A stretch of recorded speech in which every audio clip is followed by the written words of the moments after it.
ज्ञान दे रही है देवी द्वारा हिमालय को ज्ञान उपदेश।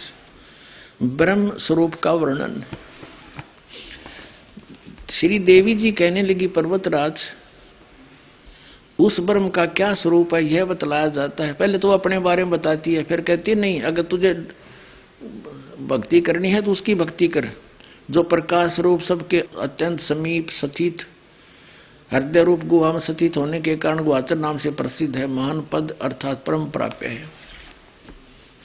उस वह समस्त प्रज्ञा के ज्ञान से परे है, अर्थात किसी की बुद्धि में आने वाला नहीं है। तुम जानो जो परम प्रकाश रूप है, सूक्ष्म से अति सूक्ष्म है, वह है परम सत्य।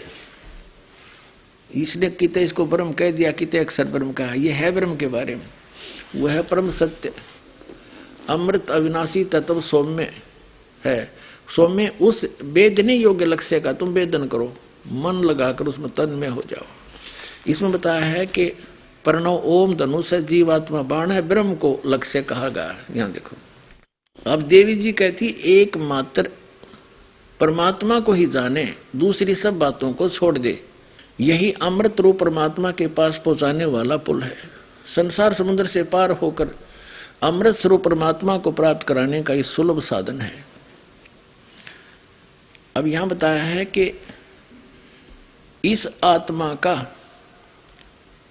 ओम के जप के साथ ध्यान करो, इससे अज्ञान में अंधकार से सर्वथा परे और संसार समुद्र से उस पार जो ब्रह्म है उसको पा जाओगे, तुम्हारा कल्याण हो।